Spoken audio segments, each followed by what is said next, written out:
Marami ang panghihinaan ng loob, Kristiyano. Maraming may mga Kristiyano na lumalakad sa Panginoon na nadi-discourage. Losing their hearts, no? Losing their trust in the Lord. Darating po yon, that the love of many will grow cold. The love ng mga tao sa Panginoon. At sinundan nga ng verse 13, but he who endures to the end shall be saved. Yung po ang isang bagay na kailangan i-cry out natin kay Lord. Yung pagdating ng matinding pagpapatuloy ng kasalanan, darating yan. Yung pagkawala ng pag-ibig sa Panginoon, sa mga Kristiyano, darating yan. Pero may sinabi ng Panginoon, we need to endure up to the end. So Lord, isa to sa kailangan iniiyak sa atin ng Panginoon, that by His grace, we may endure. And I believe, na sa erang ito, pag-iyak natin sa Panginoon, He will give us the grace to endure. Amen? He will give us the grace to endure. Pero, just searching the meaning of the word endure, hindi madali. No? Kahulugan lang ng salita nito, ibig sabihin nun ay hindi madali. Pero, he who endures to the end shall be saved. From what? Hindi sinasabi rito na yung salvation, sapagkat ang salvation natin, sa oras na ang tao ay nagsisi, nagpakumbaba, nare-receive niya yung salvation. The Lord is saying it to save from the troubles, yung real trouble that is coming ahead sa mga huling araw. So only those who endure unto the end shall be saved. So be strong in the Lord. Be strong in the Lord. And being strong in the Lord, it involves our daily study of His Word and communion with Him. That's why sinabi ng Panginoon, pray without ceasing. Commune with me without ceasing. Express your heart to me without ceasing. Hindi na po natin kailangan na, Lord, sa Sunday attend ako at doon ibubuhos ko sa iyo ang nasa puso ko. No. Where we are, kung ano yung sitwasyon natin, on the day-to-day basis, the Lord is there. No? Hindi siya natutulog para pakinggan ang lahat ng gusto niyang sabihin, lahat ng gusto nating sabihin sa Kanya. And the Lord is really attentive sa bawat isa sa atin. Hindi po ba amazing yon? Hindi lang tayo Kristiyano sa buong mundo. Pero God can give His full attention sa atin when we speak. When we express our heart to Him, when we pour out our heart to Him, He can give His full attention sa atin. Mata sa mata, puso sa puso. Nakikita yun ng Panginoon. At ang isang maganda pa noon, kulangin man tayo ng mga pananalita, minsan, expressing our heart sa Panginoon. Nakikita niya what's really at the bottom of our heart. Minsan pa nga sa aking pananalangin, Lord, isurface mo nga, Lord, let my heart, isurface mo what's inside my heart. That I may tell you or that I may confess to you, mga bagay na hindi ko nakikita. Sapagkat, Lord, my heart is deceiving. Pwede tayong ma-deceive ng heart natin. Pero we can ask the Lord, Lord, expose to me what's in my heart. And the Lord will. So be strong in the Lord through our daily study of His Word in prayer. Study. Sapagkat sabi po sa Isaiah 33 verse 6, nasa panahong darating, sa panahon ng troubles, wisdom and knowledge will be our stability. Yun ang ating makakatatagan. Yes, let's read the scriptures every day. But we should not limit sa reading, but study. Isa pong bagay na kailangan wag tayo mawala ng dosage araw-araw is the book of Proverbs. Kaya po 31 chapters yon. He wants us a daily dose of wisdom. Yes, hindi iapahayag ng Panginoon right there and there ang lahat. Pero let us do it faithfully and expecting. Yun lang isa kagandahan sa salita ng Diyos eh. It's always fresh every day. It's always fresh every day. Kaya nga bestseller yan until now eh. Di ba?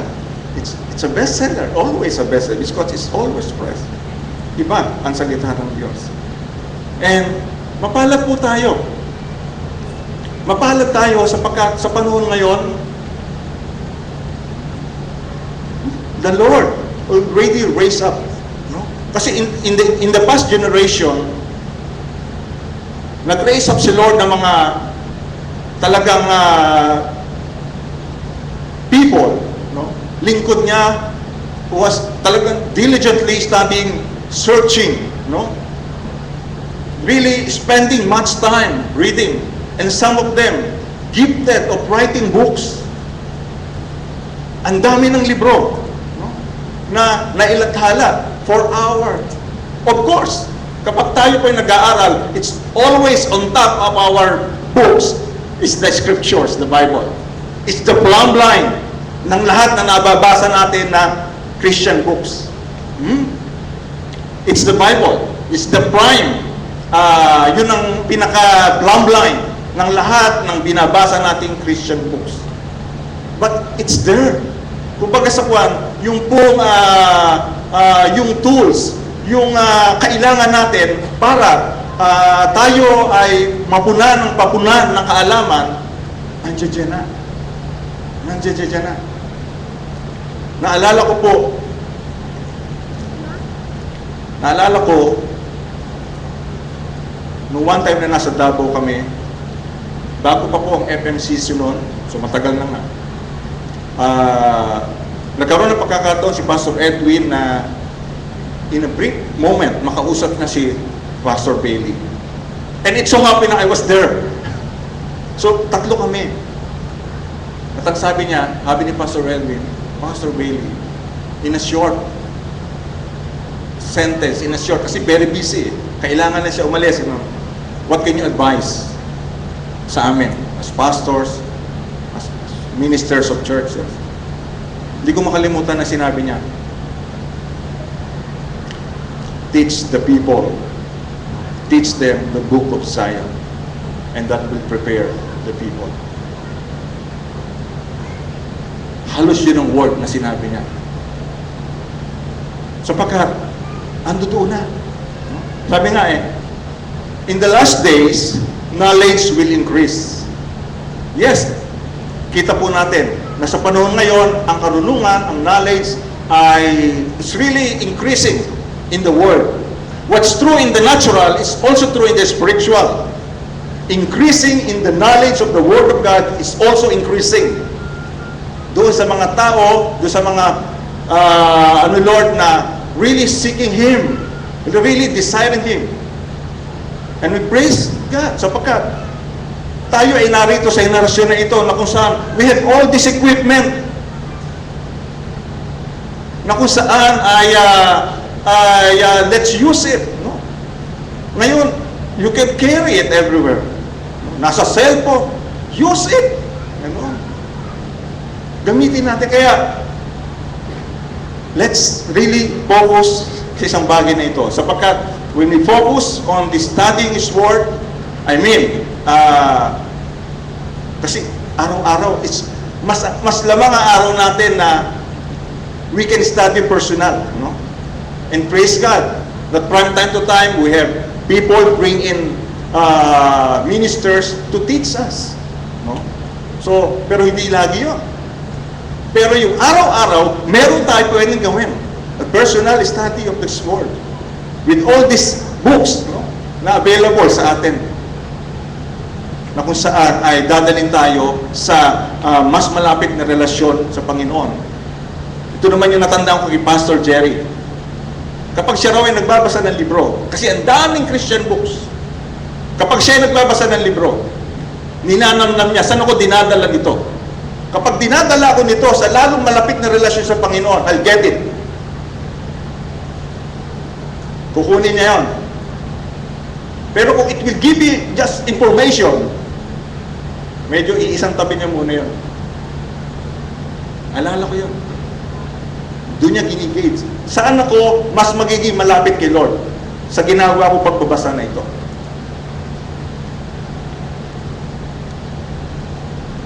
So wisdom and knowledge will be the stability of our times.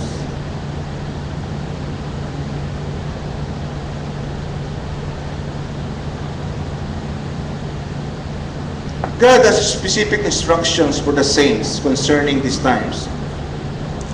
In Zephaniah chapter 2, verse 2 and 3,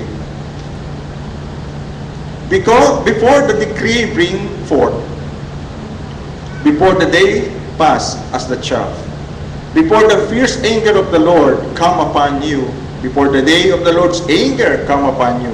So nakikita po natin, there is a nakaambang fierce anger of the Lord, the day of the Lord's anger. Okay. And then verse 3, ang sabi ron, seek ye the Lord, all you meek of the earth, which have wrought His judgment. Seek righteousness, seek meekness. It may be, you shall be hid in the day of the Lord's anger. Basahin natin sa NLT. Gather before judgment begins. Sabihin bago dumating, bago ibuhos ng Diyos yung ganyang galit, yun ang trouble times na darating, ay before the time of repent is blown away like chaff. Alam nyo, yung pagsisisi, repentance is a gift from the Lord. Ang pagsisisi ay hindi naisip ng isang tao na magsisi kaya ako sa Diyos. No, it's not man's idea. Repentance is a gift from God. And later on, it will be gone. Wala nang chance. Pag dumating yung huling sandali. Kaya nga sabi ron, before the time to repent is blown away like chaff. Act now. Ito yung time that repentance is always available for us. Kung nakikita natin na tayo hindi ayos sa Panginoon. Seek the Lord, all who are humble and follow His command. Yun ang sabi ka na, seek the Lord who are meek upon all the earth. Seek to do what is right. O, seek righteousness and to live humbly, meekness. Perhaps even the Lord will protect you from His anger on that day of destruction. So there is anong Panginoon? There is a protection na nais niya igawad. For those who will really seek Him, sabi niya, seek righteousness, seek meekness. And He's giving us the privilege of yung protection doon sa on the day of His wrath. Okay. Walang sabihin, yung trouble times natin sa buhay natin ngayon, wala yan. It cannot be compared. At may purpose si Lord, gaya na nabanggit ko kanina. Excuse me. Meron ba tayo medyo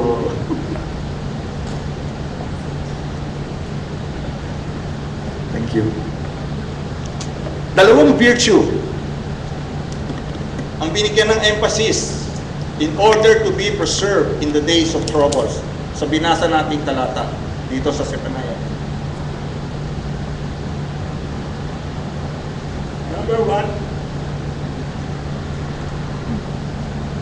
Number one is righteousness. Righteousness.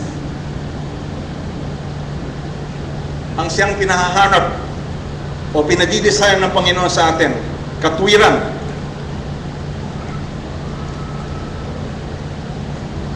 Dumating kay Ezekiel ang salita ng Panginoon dito sa Ezekiel 14. Then this message came to me from the Lord.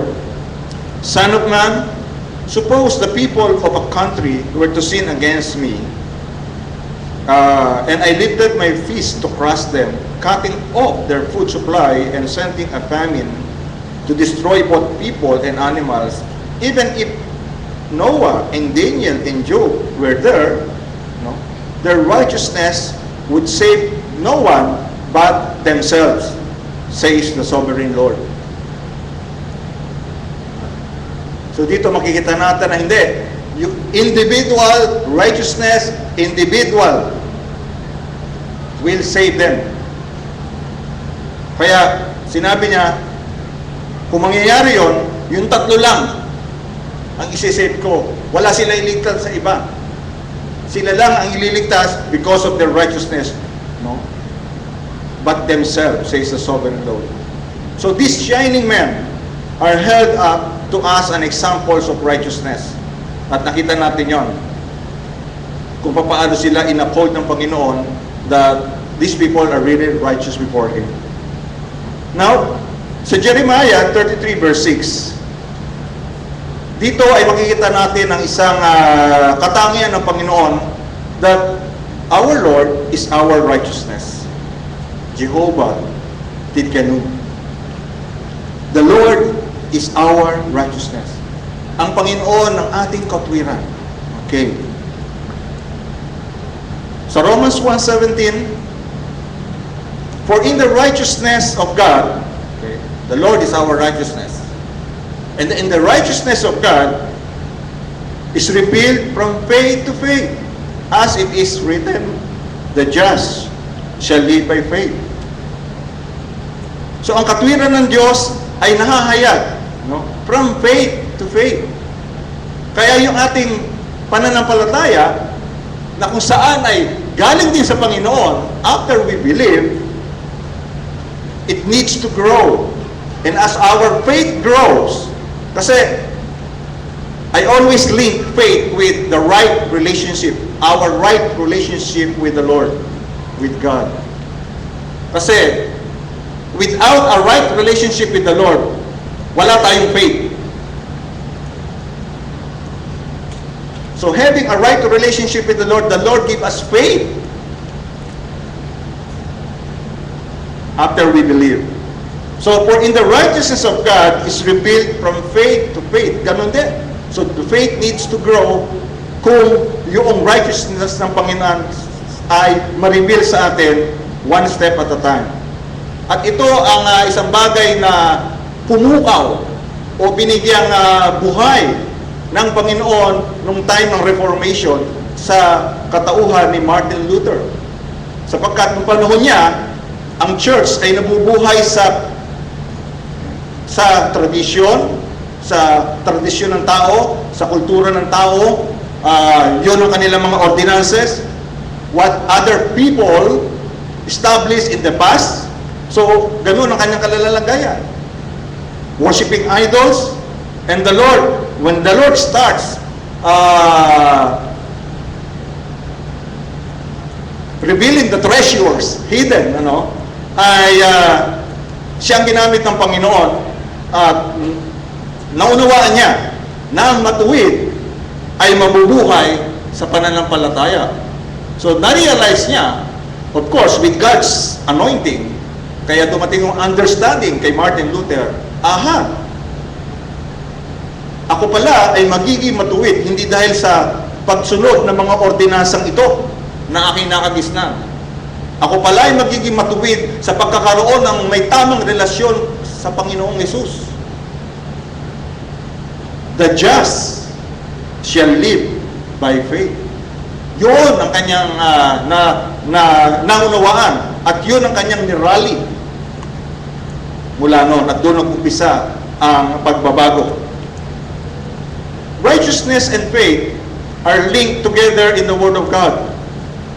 There is an ever-increasing revelation of righteousness of God revealed to us through faith.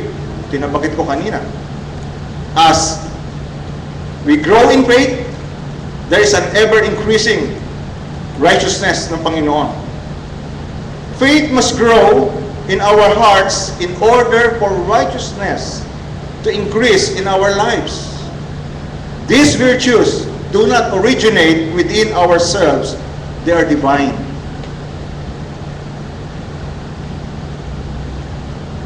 Sa kauna-unang pagkakataon, nung tayo ay makakilala sa Panginoon, we first believe. Yun ang unang nangyari sa atin. We believe what He has done. Yes, Lord. And then, faith comes sa heart natin to believe yung kanyang alok ng salvation. Yes, Lord, I repent. Forgive me. I'm a sinner. I receive you as my personal Lord and Savior. I give my life to you. That's the start. Kung wala yung pananampalataya, we cannot believe what He has done on the cross. And praise God, God looks at the heart natin. Kaya po, every time na tayo mag-iebanghelyo, oh Lord, hindi ko naman po alam ang puso ng taong ito, but you know this person.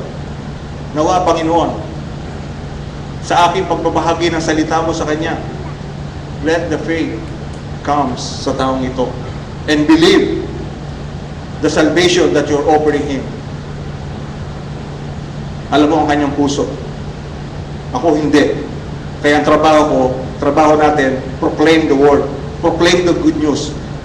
At ang Panginoon ang siya nagtatouch ng heart, ang nagtatouch ng soul, because He knows the hearts of every person.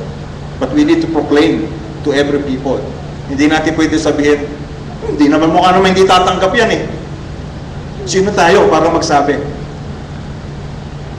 So we proclaim every opportunity, and the Lord will be the one to touch the person's heart. The Apostle Paul, naunawaan ni Pablo ang bagay na ito. Sinabi niya sa Philippians chapter 3 verse 9, sapagkat si Pablo, dati siya ay magtutuligsa ng Kristiyano na iglesia nung hindi pa siya nako-convert, nung hindi pa siya nakakakilala sa Panginoon. And yun nga, ibang klase si Pablo eh. The Lord Himself evangelized Paul on the way to Damascus. Okay. Pero before that, ang buong akala ni Pablo, siya ay isang masugid na tagasunod ng katwiran. Katwiran sa kautusan ng mga Pariseo, kautusan ni Moses, at talagang pinagmamalaki niya, he is faithful to that. Walang mintis, nagagawa niyang lahat. Lahat ng kalakaran sa pamamaraan ng religious law, nagagawa niya. Kaya, nung magkaroon siya na experience with the Lord on his way to Damascus, talagang 3 days and 3 days siyang hindi kumakain. At hindi na nga siya makakita, okay, at hindi ka naman talaga makakakain, matapos mo realize na, ibig sabihin yung pinaggagawa ko, walang kabuluhan pala lahat yun. Sapagkat yung katwiran na yun, akala ko, matuwid ako, eh hindi pala yun ang pagiging matuwid. Ang pagiging matuwid ay ang pagkakaroon ng pananampalataya kay Jesus, kay Kristo. Yun na sinasabi niya. Ang pagiging matuwid ay pagkakaroon ng tamang relasyon kay Jesus. Kaya sabi niya, not having mine own righteousness. Kasi ganun siya dati. He has his own righteousness. Pero maliwanag na sa kanya. By the grace of God, naintindihan niya. Not having mine own righteousness, which is of the law. But that which is through the faith of Christ, the righteousness which is of God by faith. Which is of God by having a right relationship with Him. Yun ang hinahanap niya. Yun ang sabi niya dito sa sulat niya sa mga taga-Pilipo. Later on. Therefore, it is very clear that one aspect of the fruit of faith is to produce the righteousness of God in our lives. Kaya, yung ating relationship sa Kanya, talaga po kailangan pagyamanin natin. Huwag natin papayaan. Talagang alagaan natin na yung ating relationship ay nag-grow sa Kanya. Yung ating faith nag-grow sa Kanya. Kasi, from there, righteousness will increase in our lives. Sapagkat yun ay nanggagaling din sa Kanya. Sabi ni Pablo, nung siya sumulat sa mga taga-Roma, Paul addresses the subject of imputed righteousness. Ang sabi niya rito, kahit nga si David, dinidescribe niya ang blessedness of the man unto whom God imputed righteousness without works, saying, Blessed are they whose iniquities are forgiven and whose sins are covered. Kasi na-realize na niya. Kaya ang palad ng isang tao ang palad ng isang tao na kung saan ay siya ay pinatawan ng katwiran. Hindi dahil sa kanyang mga gawa. Kasi gano'n siya dati. Yung katwiran niya mula sa mga gawa. Kaya ano ma-realize niya? Ang palad, no? Ng taong makaka-realize na, Lord,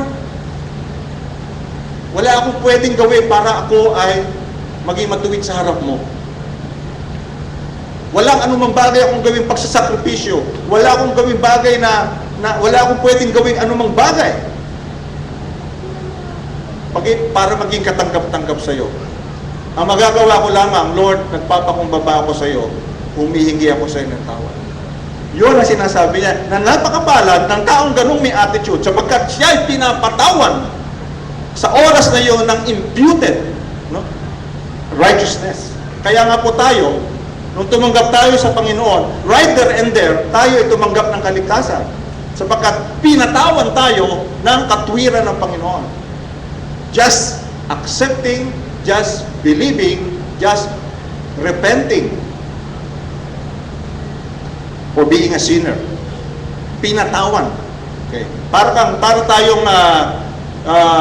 may hawak na papel na ang dumi-dumi, kinuha ni Lord, pinalitan na niyang bagong malinis. A clean slate. Right there and there. So, therefore, by faith, we receive imputed righteousness from God at our new birth.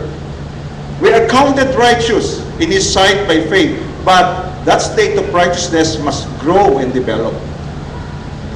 Kaya, may mga talagang tao na tumatanggap sa Panginoon sa kanilang deathbed, yung talagang tumanggap sa Panginoon at their deathbed, and they receive salvation. And they pass away, but they're saved. Sapagkat pinato ng Panginoon katwiran. But on the other hand, kailangan itong mag-develop. We need to go on to know the Lord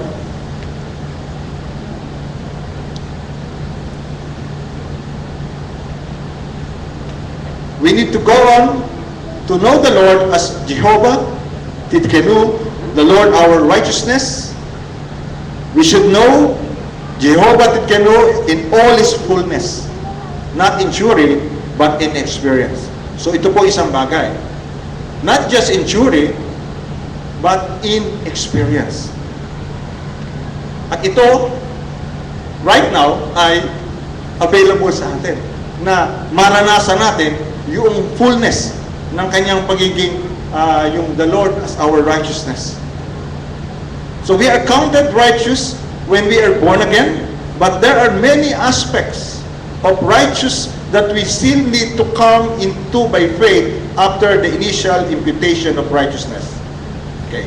So we are counted righteous when we are born again, but we need to come into by faith after the initial imputation of righteousness. Kailangan mag-grow.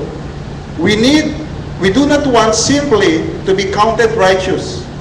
We want to become righteous in character, experientially. When we are counted righteous, our slate is wiped clean, and we are forgiven all of our sins. But we are actually still very carnal in character. Totoo yun, di ba?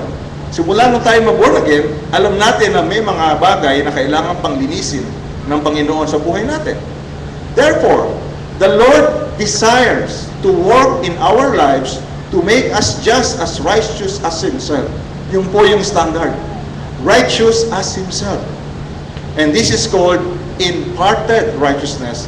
And it involves being filled with God's very own righteousness.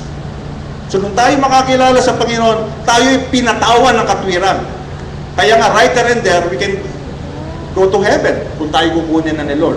Pero, bukod doon, we are still living ang desire ng Panginoon sa atin ngayon ay ma-impart niya unti-unti yung kanyang katwiran sa buhay natin. To receive its fullness like Himself.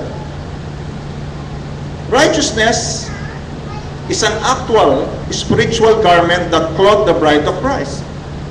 Revelations 19 verse 8. To her was granted that he should be arrayed in fine linen, clean and white, for the fine linen is the righteousness or the righteous deeds of saints. Yung mga gawa na resulta, mga gawa ng resulta ng ating relasyon sa Panginoon.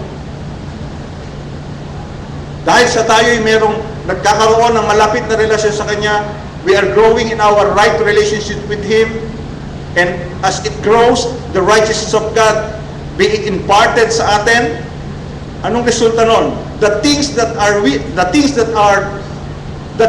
we're doing, ang mga ginagawa natin sa ating buhay Kristiyano ay ayon dun sa pagsunod sa Kanyang kalooban.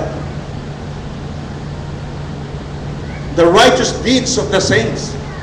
Hindi righteous deeds na gaya ng pagkakaunawa ni Pablo, but the righteous deeds of the saints. So it's that cloth, it's a garment that each individual will be wearing, the bride of Christ.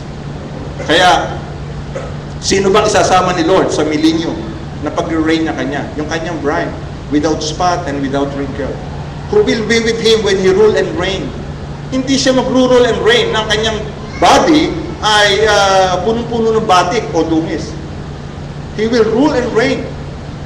Yung Kanyang kalagayan, yung Kanyang pagiging righteous and holy is the same quality na meron yung Kanyang magiging bride.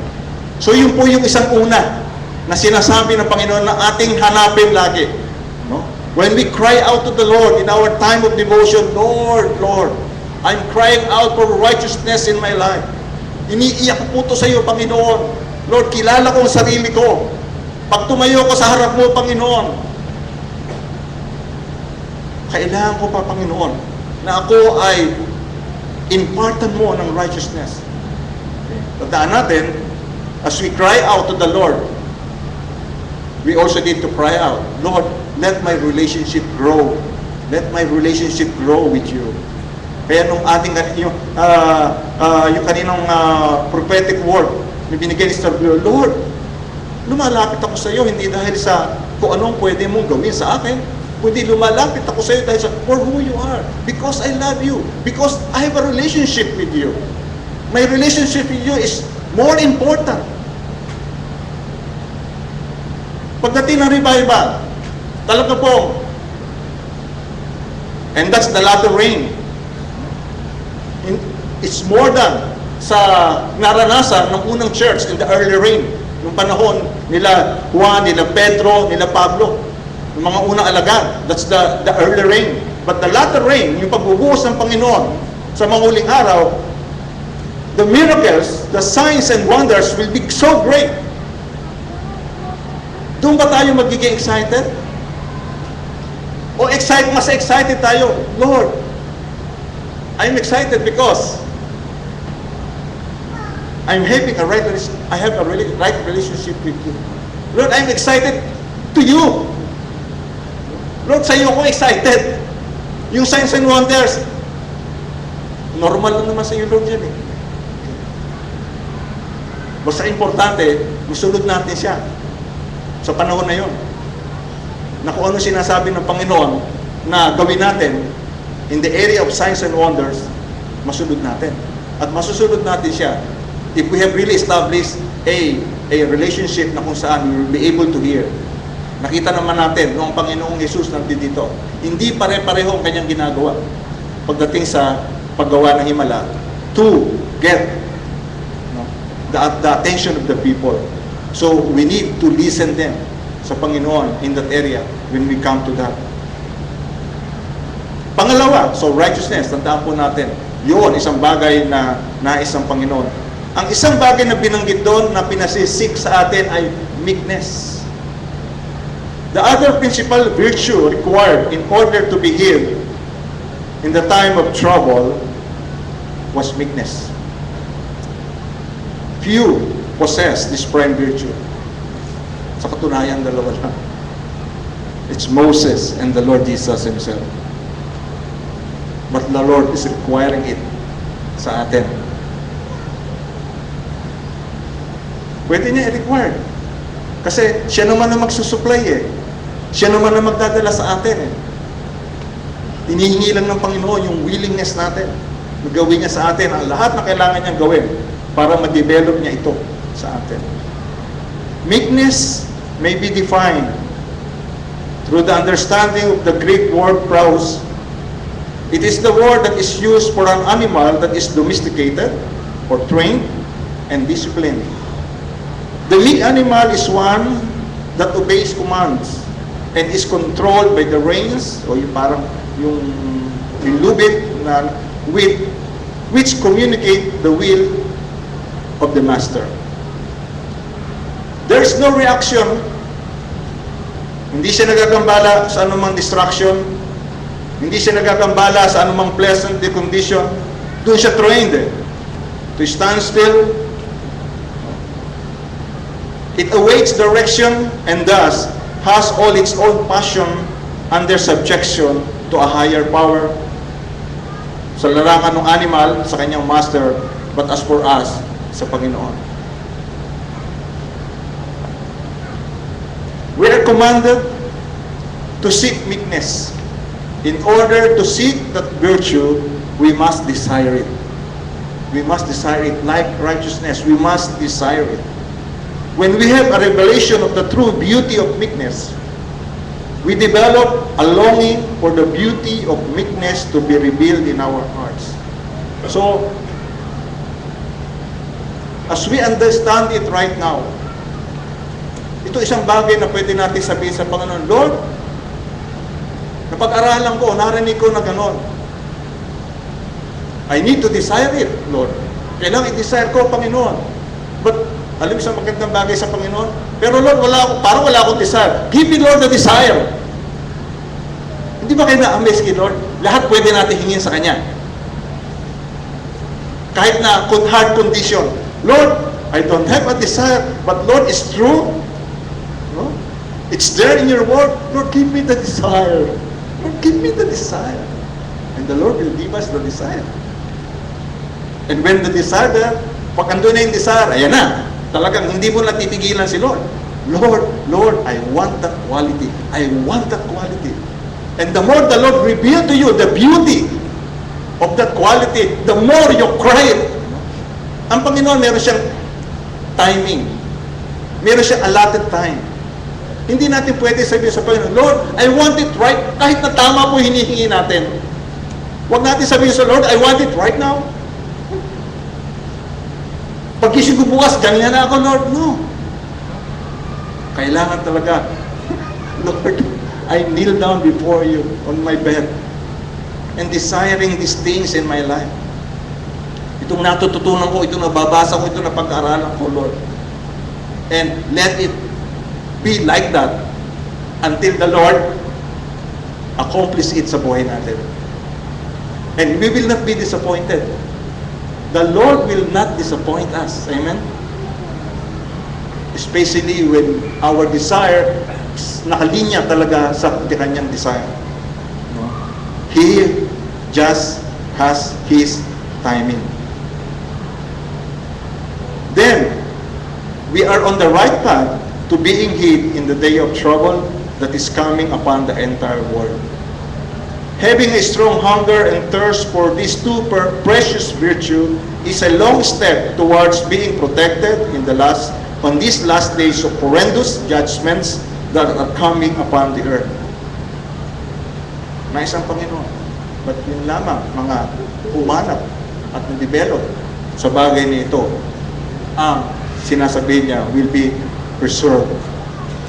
Yun ang sinasabi, he that endures to the end shall be saved sa bagay na ito. Tingnan natin ilang sandali ang meekness ng Panginoon. Sapagkat si Moses nga ang isa, ang Panginoon isa. So, tingnan na natin yung quality ng meekness ng Panginoong Jesus. Ang sabi sa Isaiah 53 verse 7, ito Ito yung binabasa nung yung utopian eunuch na pinusundan ng Panginoon, ng Spirit, ay ng angel kay Philip, no? Sundan mo yon, ganoon. And then from there, sabi ng Panginoon, sige, kausapin mo siya. At ito yung binabasa nung utopian eunuch. Yung bahaging ito na scripture na hindi ko maunawaan unless somebody explain to me. Ayun. Tabi sila ni Philip at usap sila, pinaliwanag niya. Kaya from there, talagang in-evangelize niya. From this verse ay in-evangelize niya yung utopian eunuch, no, na converted sa Jew. Galing siya nag-worship sa Jerusalem at pauwi na siya. So, converted siya sa Judaism. Jew. Okay. So, ang sabi doon, he was led as a sheep to the slaughter, and like a lamb dumb before his shearer, so opened he not his mouth. Here is the very heart of the gospel and the very heart of Christ. It is meekness. Meekness is a holy acceptance of our circumstances. Kung tayo'y tumatayo doon sa sinabi ng Panginoon, if we have a right relationship with Him, we are saying, Lord, I have a right relationship with my Lord. He is my Lord. And then we apply yung all things work together for the good. Those who love. Talagang tayuan na po natin yon. Tayuan na natin talaga na pangit man sa ating paningin o sa paningin ng ibang tao ang nangyayari, still that first stands pagdating sa Panginoon. It can work together for good. Yung description ng Panginoon na bilang isang parang tupa, yung kasi nga yung sheep, di ba meron siyang wool, no? Pag malago na yung wool niya, kaya nga meron tayong clothing na wool eh. So galing doon yun. So pag malago na yung wool ng sheep, ay ginagapas siya, no? Talagang may siya nang ginagamit na pang shear. Parang ano yun, parang ginagamit ng barbero, kaya lang ibang klase. Para makuha yung wool. Siyempre, sa isang negosyante, mabilisan yan. Kaya yung tupa, pag yan tinatanggalan ng wool, talaga namang, pag binitawan yung tupa, halos may sugat. Nasusugatan. Nasusugatan. Pero madali naman gumaling yun. Pero dahil sa mabilisan ng pagkano sa kanya, pero ang tupa, walang imek. Pag balik ka rin man siya, gano'n, unahin sa tiyan, unahin sa likod, wala siyang imek. Pasino mo yung baboy? Di ba yung baboy, kapag yan ay kakatayan, maingay. No? Nagpapapalahaw. But ang isang tupa ay hindi ganoon. Kaya siya doon siya kinumpara. He was led as a sheep to the slaughter, and like a lamb dumb before his shearer, so opened he not his mouth. At nakita natin, noon si Jesus ay dumadaan na sa pagkakataon na siya was about to die on the cross, bago dumating yung time na yon. Talaga namang, hindi lamang physical na pain ang kanyang dinanas, o hindi lang physical affliction ang kanyang naranasan, kundi even verbal affliction. Verbal affliction.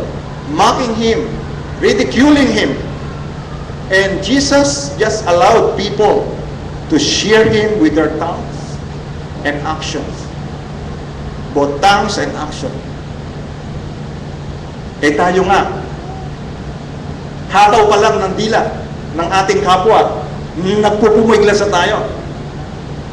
Hindi natin matake. We need to get even. I need to answer him back. I need to reply him. I need to justify myself. I need to strike. That's human. Pero the Lord, He just allowed. Kung anong gustong gawin sa Kanya. Salita, hataw, physical, and verbal abuse. Yet, He did not retaliate. Because He is meek. And we are also called to be lambs in whose mouths is no vengeance.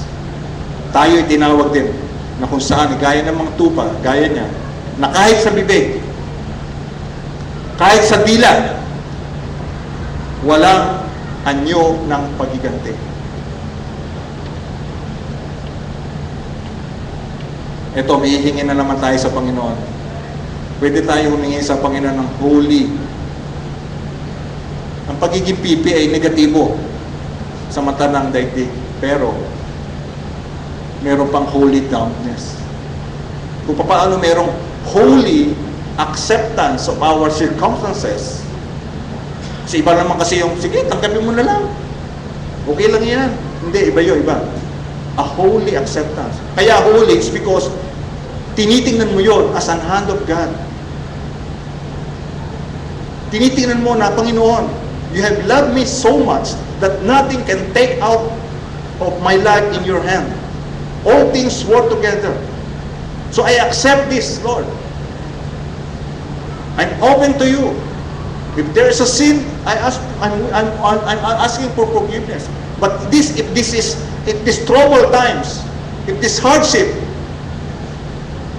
at ang reason ito to reduce me into one thing, so it be. So ask God for a holy dumbness, the ability to stop striving, stop talking. Are we ever going to stop depending, explaining, justifying, and retaliating? Are we going to continue to demand vindication?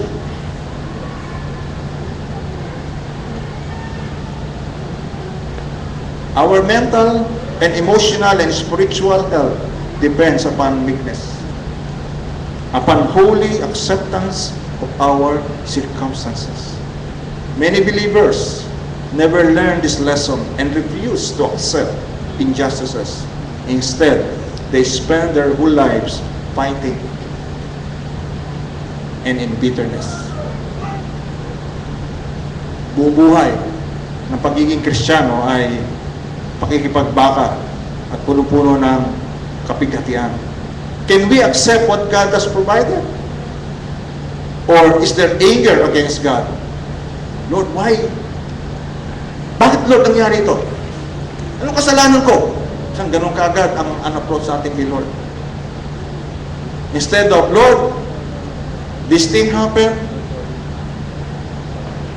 can I inquire of the reason na pwede kong matutunan, Panginoon, sa sitwasyong ito? I know you have a reason, Lord. No, we inquire, Panginoon, instead of questioning Him. Can we be satisfied with having good food, warm clothes, and our health? Must we have a multitude of things to be happy? A real Christian learns to be content in every state. Contentment must be learned. Ito, mabindi, no? Contentment must be learned through difficulties. Lord, I want to learn contentment. Yes, I know, Lord. Siguro padadaanin mo ako sa difficulty. There's no other way. Contentment must be learned through difficulties.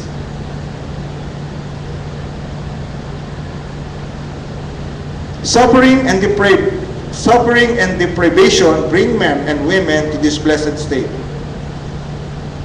Si David was reduced to one thing in life. Sa mga difficulties, sa mga naranasan niya, the Lord make it at the end for His good. At nireduce siya talaga sa isang bagay. He wanted the presence of God. Wala na siyang hinahangat na iba. Lord, I just want your presence. Because in your presence, there's fullness of joy. Para ba? Yung naranasan niyang difficulties, dinala siya sa ganong kalagayan. Ito lang bagay. One thing, Lord, I desire to dwell in your presence. Because in your presence, there's fullness of joy. Sabi ni Pablo, nung sinabi ni Pablo na I can do all things in Christ who strengthens me. Ang kasunod po noon, ang sinundan noon ay yung sinabi niya na walang problema sa akin kung ako ay salat o sagana. Yun ang sinunda, yun ang konteksto nun eh. Walang pinagkaiba sa kanya. Kung sa panahon ng kanyang mission trips, may time na sagana, may time na salat. He doesn't question God kung salat. Panginoon, walang, tuloy lang. Para bang, kung ano pinapagawa ng Panginoon sa akin, gagawin ko. Whether I have or I don't have or I have. Then sabi niya, I can do all things in Christ who strengthens me. It doesn't matter nung binanggit niya yun. Now, last, the blessing of the meek ay ito. Number one, they will be taught His ways.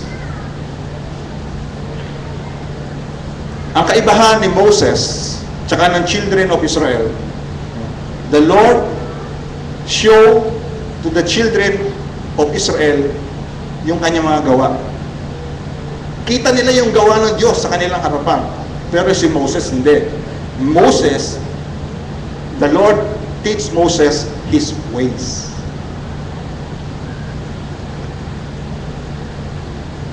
Sa revival, anong gugustuhin natin? Masisiyahan lang ba tayo makakita ng mga miracles, yung mga gawa ng Diyos? O masisiyahan tayo dahil sa, Lord, sa puntong ito, Lord, by your grace, I have so many learned of your ways. And I'm so glad that you have teach me your ways, Lord. Dalawa po yun no? Saan tayo excited? Doon sa mga mamamalas natin? O doon sa mga pwedeng ituro ng Diyos sa atin personally sa buhay natin? Yung bang teaching His ways. Ganun ang kaibahan ng Israelita at ni Moses. Si Moses, the Lord teach him His ways. The rest, malas lang nila yung mga ginawa ng Panginoon. Yun ang unang blessing ng pagiging meek. No? Tuturuan tayo ng Panginoon ng kanyang kaparaanan. Hanggang sabihin natin, Lord, I don't want to leave this place. I don't want to leave, umalis sa tabi mo. Pangalawa, they inherit the earth. They inherit the earth and therefore have a goodly inheritance here on earth and eternity. The meek shall inherit the earth. So, ibig sabihin nun, sino yung magiging kasama niya sa millennium? The meek. Because they will inherit the earth. Sapagkat, hindi pa tapos ang plano ng Diyos. So, sa present daigdig na ito, He will still will reign for 1,000 years. Sa 1,000 years pa lang, we can be excited. How about dun sa ages to come? Sa mga panahon pandarating, after 1,000 years, there's still so many ages to come. At ang promise ng Panginoon, He will be with him through eternity. Hindi po ba exciting? We should be excited. At yung excitement na yon will draw us more closer to Him. Number 3, they are greater than those who take a city. Those who are meek, no? Daig pa niya yung mangungubkob ng isang syudad o mangungubkob ng isang bansa. If he learn to control himself, if he learn to be meek, to be humble, ay talo pa niya. So may we close with these words of the premier apostle. Sabi sa 1 Peter, last verse, a meek and a quiet spirit, which is in the sight of God a great price. A meek and a quiet spirit in the sight of God is a great price. So mga kapatid, hayaan natin na itong isang bagay na isama natin. Actually, hindi na kasama, but on the top list ng ating mga iniiyak sa Panginoon. Yes, marami tayong iniiyak sa Panginoon na mga pangangailangan natin, mga needs natin sa ating buhay. And the Lord is willingly, He is very eager to hear those requests. natin sa Kanya. But above all those, meron na isang Panginoon na marinig niya sa puso natin. That we allow Him to develop us sa Kanyang character. Diba sabi nga sa Scripture, seek you first the kingdom of God. O, ibig sabihin nun, hanapin muna rin natin kung ano yung pleasing sa Kanya, hanapin muna natin kung ano yung ways niya, hanapin muna natin yung righteousness, hanapin muna natin yung meekness. Minsan kahahanap mo nun, ano yung promise? And all these things shall be added. Naranasan nyo na ba na i-bless kayo ni Lord na hindi nyo naman pinag-pray sa material na bagay? Because na-realize mo, maging-init ko pala ito ngayon. Yeah. So the Lord knows our need. Na minsan hindi mo hinihingi, at dahil alam niya na need mo later on, ibibigay niya sa'yo. Ma-realize mo, hindi ko naman pinag-pray ito Pero ngayon need ko ito. Na minute ni Lord before. Kasi nga, we seek first. Mas mahalaga sa atin yung kanyang will, mahalaga sa atin yung kanyang kalooban. And because of that, i-adapt na lang ni Lord whatever we need pertaining this life. Kasi alam natin kung ano yung priority sa ating prayer. And that's the Lord. That's how He works sa buhay natin.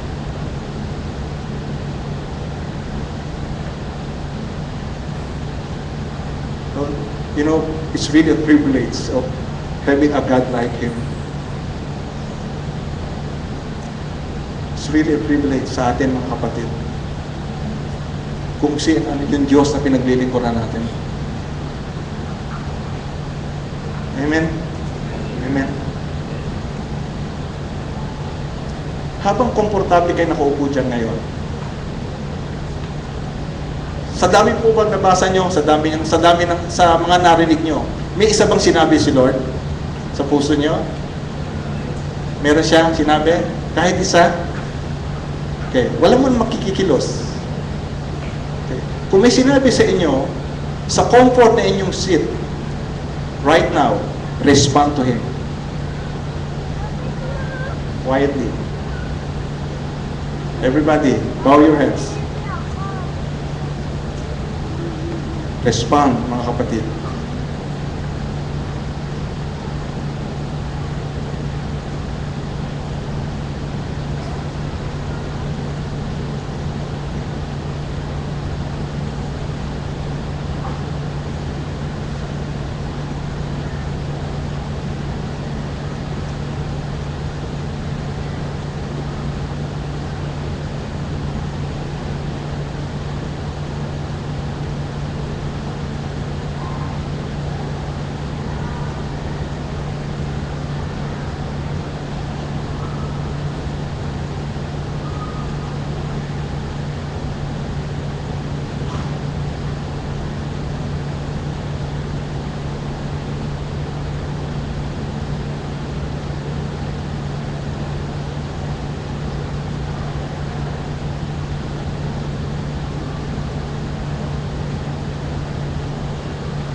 Naririnig po ng Panginoon ang inyong tinig.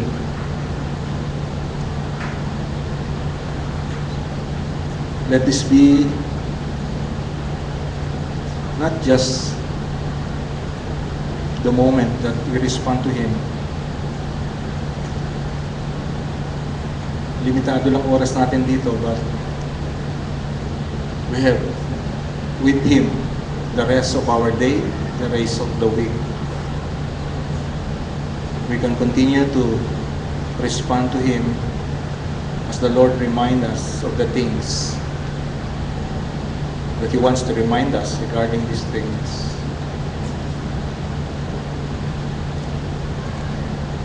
Lord, as we close this moment of reading your word, proclaiming, studying, hinihiling namin, Panginoon, sa iyo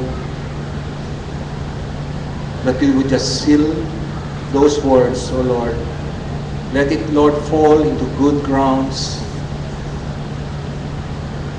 But as far as good grounds, Lord, let it fruit 100-fold. Not 30, not 60, but 100-fold, Lord.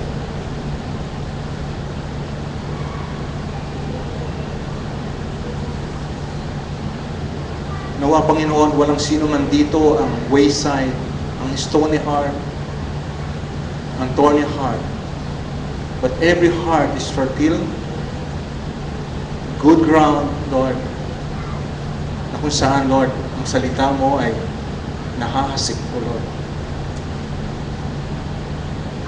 Panginoon, as we leave this place later, remind us, Holy Spirit, we ask that remind us of the things that we have heard. We ask you, Lord, because we are limited. Our capacity to remember all things is limited, Lord. We ask, O Lord, Holy Spirit, help us to remember. And as we remember, Lord, we just want to respond to you again. Saan man kami naroon, ano man ang ginagawa namin, O Lord. And we are thankful, O Lord, that you are always there to listen, to acknowledge, to hear us, O Lord. Thank you, O Lord. Panginoon, pagpalain mo ang bawat isa sa amin. Lord, patuloy kaming dumadalangin, O Lord, ng irang ito sa buhay namin, ang katwiran, ang kababaan, Lord, righteousness and meekness will be our desire, Lord. And if we don't have the desire, give us the desire, Lord. And let our relationship with you, our faith, O Lord, that comes from you, will grow from faith to faith, O Lord. And as it grows, let righteousness grow in our hearts. At mula sa aming tamang relasyon sa iyo, Panginoon, out of there will flow out the things that you want us to do in the ministry, O Lord. In the things that you want us to accomplish as part of your church. Sa buhay na ito, Panginoon. That we are going to focus our eyes on the things that you want us to do, Panginoon. Lord, teach us, O Lord, to learn more of your ways, Panginoon. Yes, we want more of you, Lord. May we dig our wells, O Lord, deeper, Panginoon, until we reach, O God, that the river that flows out, Lord, from your throne, oh God. Oh Lord, that river of life, Panginoon. Lord, give us the courage, Lord, to really dig, Lord, until we reach that, oh God. Lord, salamat po. We ask your blessing, Panginoon, sa bawat isa sa amin. Sa pangalan ng Panginoong Hesus. Amen. Amen.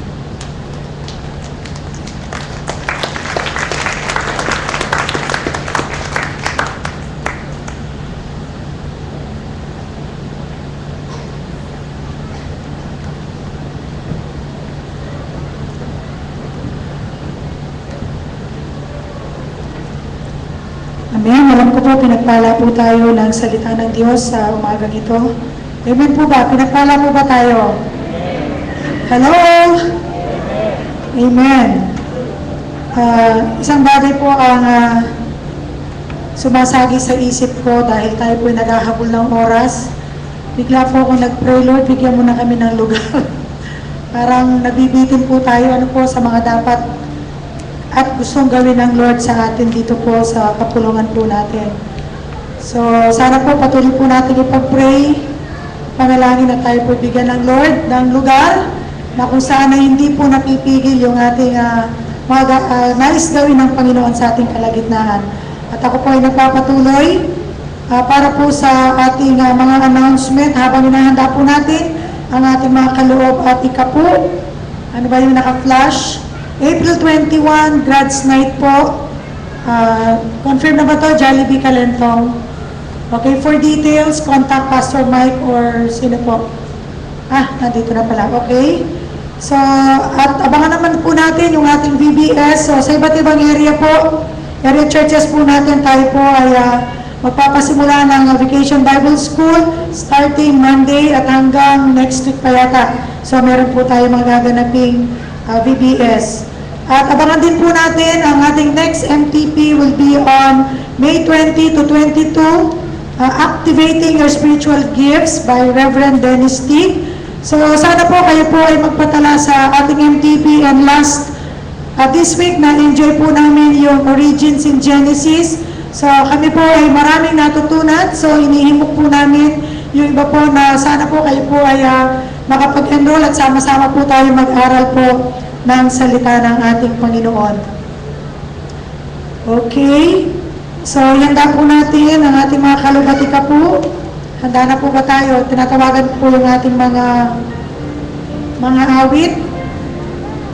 Himig Pag-asa Children's Chorus, Summer Free Summer Music Training, Voice Lesson, MWF 9 to 11, Guitar Lesson, MWF 11 to 12.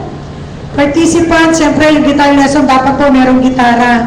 Saan? Sa Welfare Bill Compound. Bahay ko ba ito? So, hanapin niyo po yung hardin at doon po gagawin yung pag-aaral. April 15 to May 17, so ito po ay 15 meetings lamang. Sino? Children 8 to 14, wala na kaming pag-asa. Children 8 to 14 years old mula po sa MCCF area churches. Okay, for approval, approve ba ito?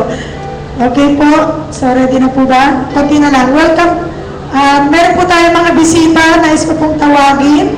Si Miss Abigail Corpus. Yan, Abigail Corpus, welcome po sa MCCF. Hindi po ito yung ating church. So, gawain po ng Sunday yan dito. Tawagin din po natin, welcome natin si Jerilyn Sasi. Kamag-anak po ba ito, Annalyn? Pamatin po ni Annalyn Rivera. So, meron daw po nakita po ito, nawawala, sunglass. Okay, baka meron pong nakaiwan sa inyo ng isang salamit, pakikuha po doon sa likod. Tayo po manalangin, Lord, salamat po, Panginoon, sa iyong nag-uumapaw na mga pagpapala, sa aming pagpapala ng iyong mensahe, ng iyong salita, Panginoon. Salamat, Lord God, ikaw ay patuloy na nag-unfold, Panginoon, ng iyong mga secret sa amin, O Lord God. Salamat po, patuloy mong pinapahayag, Panginoon, ng iyong mga lihim, upang kami ay patuloy na maging kabahagi ng isang matagumpay at maluwalhating iglesia, Panginoon, na yung pakakasalan na aming imimit, O Lord God, at makakasama sa walang hanggang buhay.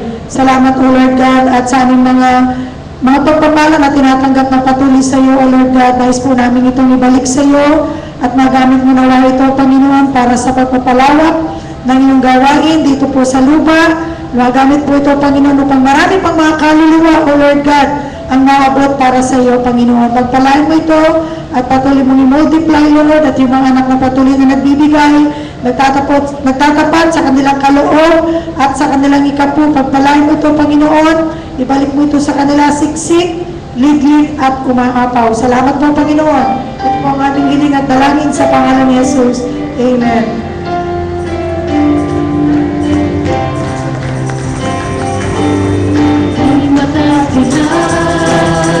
Setting our hearts on the prize, always keeping our eyes on our Lord Jesus. We're running the race to win, all the way to the end. Laying down every sin that would seek to reach us, and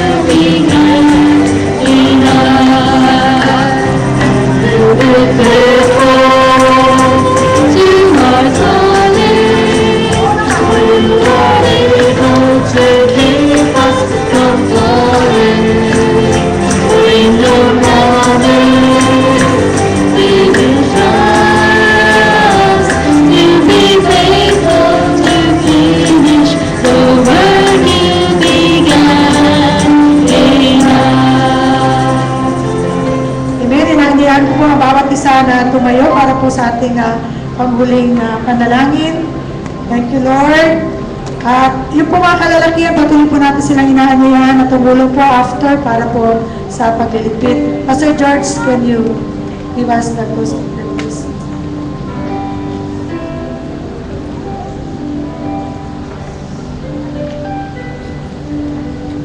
Lord, again, we are saying to you, thank you. Panginoon, ikaw ang Diyos na mabuti. Aalis kami sa dakong ito, Panginoon, dala-dala namin ang iyong kabutihan. Salamat, Panginoon, sapagkat magkahiwa-hiwalay man kami, ang precious mo, Panginoon, ay kasama namin. Lord, dalayan ko po, Panginoon, na bawat isa ay tunay na pagpalain mo, O Lord, nawa ang iyong pagpapala, Panginoon, ang iyong pagkabay, ang iyong patnubay, ang iyong pangunguna, Panginoon, ang iyong pang-iingat, O Lord, ang iyong proteksyon, O Lord, ay sumabawat sa aming lahat, O Lord.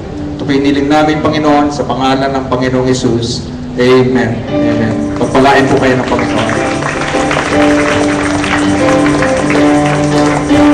Be to God who gives us the victory.